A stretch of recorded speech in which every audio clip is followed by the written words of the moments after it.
it's right in front of me. This is my new 2006 Mini Cooper that I bought with the intent of flipping. I got it for $2,800, and there is a chip in the thing there and a chip in the hood there. And so I'm looking for potentially a new hood, but if I can't find one for a good price, I'm just gonna clean it up and try to sell it as is. There's no mechanical issues, and for the most part, the interior is in great condition. Only real issue is the headliner sagging a bit here, but it's not torn, so I can just glue it right back up there. And for the rest of the matter, the interior is basically perfect. I'm gonna stick this driver's seat on the passenger side just to make it look a little bit more enticing, and vacuum this whole thing out and wax it. Let's get it.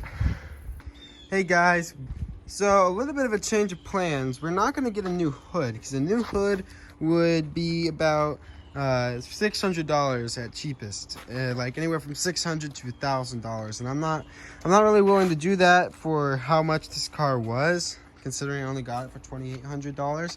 So what I'm gonna do is I sanded off this rust that was right here and here, and there's still some dust here, but I'm just gonna spray it off real quick. And what I did to solve the problem was I got some Rust-Oleum black paint filler for like scratches and stuff.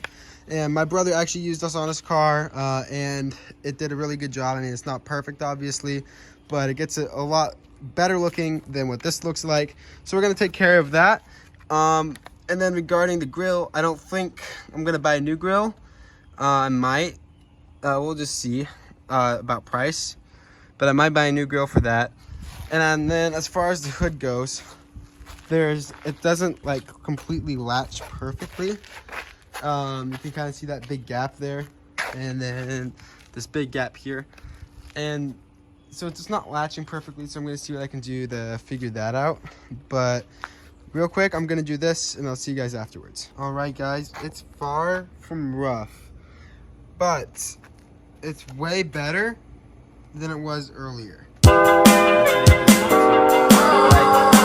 It's not great, but it looks so much better from a couple feet away than it did earlier. And for 12 bucks, it's not a bad fix. It's not a great fix, but it definitely is better than what we had earlier. So now what I'm gonna do is I'm gonna remove the driver's seat right here, and I'm going to remove that seat. I'm just going to flip-flop them since this one has a little bit more wear and tear than the passenger seat, which has almost none, and that way it just looks a little better to the driver when he first gets in. Hey guys, I just want to walk you through what I've been doing for the past little while. So I've just been detailing this entire car. I've been detailing the center console. I even made sure to get the places people don't think about, like these pedals. And I even got these, the door sill. It's like these little things that allow you to sell your car for more than what the other person sold it for. And coming on over to the other side, I did the same thing to this door. It looks spiffy. And I also got this door sill. And I got this door sill as well. And I also have you guys note that this windowsill, or this door sill right here, it was coming up, so I got some adhesive and reapplied it, and now it's looking nice and new. And I can honestly get this inside of this door a little better, but I just wanted to show you that, guys. And also make sure you go over with a rag on these foot mats, and that just makes it look a lot nicer than just shaking off the dirt. And here's the seat that we're going to be putting on the driver's side. And then here's the rest of the center console after it's been freshly detailed.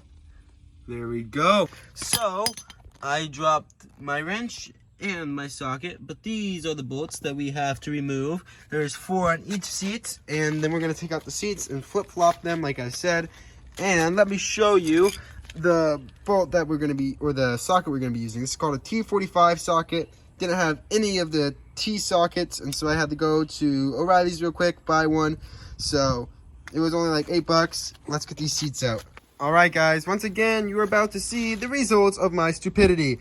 This is actually a T40 socket. The last one you just saw was a T45. I'm gonna check it this time to make sure that's the right one before I put it on the car. And I didn't get a receipt with this one either, and I didn't get a receipt with the last one either. And I threw away this plastic part before I even got home, so there was no way I could return it. So don't be an idiot. Make sure it's actually the right socket before you take these off. So I'm just going to check. Oh, and there you go, guys. That's the right socket. So I'm actually going to use this one instead of the one I just told you guys I was going to use. So make sure you guys check in the future so you're not an idiot like me. Bye. Also, another thing I'm going to do is I'm going to disconnect this battery so I don't trigger any airbag lights, because those seats have airbags in them, and I don't want to set off the airbags, and I don't want to have an airbag light when I turn the car on. So to avoid that, I'm just going to disconnect the battery, and we should be golden. All right, guys, so I just removed the seat, and I just realized a huge problem and flaw with my whole idea of flip-flopping them. Another thing I didn't think through, because I'm not very smart. This seatbelt is a part of the seat, and so unless I wanted to buy new seats, this whole idea of flip-flopping them just isn't going to work. But there is one redeemable thing, and that is I can vacuum up this. So sweet.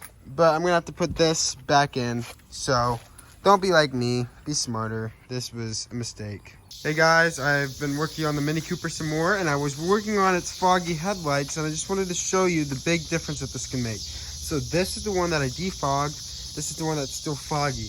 And look at the difference, look how clear this one is. And the thing is, all I did was add toothpaste and water, and it cleared it right up. Alright guys, so I have the listing listed. This is actually future me. I've already sold it. I want to show you guys what it looks like when it's listed.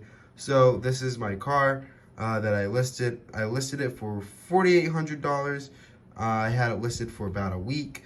Actually, you know, I had it listed for about 2. So it was a little while. I was waiting for a while. I had a lot of people kind of like come through, but kind of lose interest, or ask questions and lose interest. I had a couple people show up, but overall they weren't like super interested in buying it. I had one serious buyer, and he asked me how low I was willing to go, and I said 4,000 because I wanted to make 1,000 profit. I picked up this car for 2,800, and then he says, how about 3,800? So I said okay, and I kind of just bent and said okay to that. And he shows up, and these check engine lights, well, they're not really even check engine lights. This one's an ABS light, and over here, I don't know if I got a picture of it, but it's another light. And he was saying that, yeah, so this is a tire pressure light, and this is a light that neither one of us knew what it was, because he's also a mechanic. And so that was directly tied to the ABS, which is what I told him. But he was concerned about this light, saying that it's basically a check engine light. So we took it to AutoZone, which is a bit weird to do on your test drive, but we test drove it, took it to AutoZone. And then he decided that he still wanted it, because the guy who did the OBD2 read for free, which they do that at AutoZone or O'Reilly's, actually it was O'Reilly's that I went to, said there was no codes. And so he was comfortable with moving forward with it, but he said because of the cosmetic damage on the front that he didn't see, that it was kind of a bit of a red flag for him. So that cosmetic damage is the stuff I've already showed you. This gap right here, and the scuff in the paint here and here. And I know that it's not like a huge deal, but like I was willing to cave to $3,600, which is what he offered. So I ended up making $800 profit for the most part. So I picked it up for $2,800, but I spent a little bit of money, like $20 on air fresheners, $20 on a keychain, and I spent about $50 in total on gas. But I'm not really counting that as part of the profit loss, because that was part of the ownership while I had it, and I did use this car when I had it. So I'm still taking it as 800 profit. So guys, that is the profit of my first ever car flip with no experience that I didn't do any work to. So the final numbers are $800 profit, and I spent about 2 hours of real life time actually working on the car, aside from the cleaning aspect, because I don't know how long that took. So let's just say 4 hours all in, $800. That's $200 an hour for my very first ever car flip, and those are numbers that I'm happy about. Those are numbers that I would like to continue right away. I was actually planning on using money to modify and save up for a supercar, but I needed to buy a daily driver car first, and the daily driver car that I bought, I didn't mean to buy or wasn't planning on buying when I bought it, but I did buy it very recently. I'm not going to tell you what it is yet because that's going to come in a new video, but the price was so good and the opportunity was so limited that I had to jump on this the second it came up for sale, and that's what I did. And so now I have no money basically drained the entire bank account, but I wouldn't have been able to buy that car without that flip. So I think I had really good results for my very first ever flip. Better results than I think most people can say that they have on their flips. So anyways, if this was helpful for you, or at the very least entertaining watching an idiot try to flip a car, make sure that you subscribe, make sure you like, I mean, if you want to. I'm going to keep filming videos like this, flipping videos, and the Cobalt SS swap is coming really close to completion. The final part will be dropping in maybe a couple weeks. This has been like 6 months in the making, so I hope you guys go and check that out when that drops, so make sure you don't miss it. See you guys later.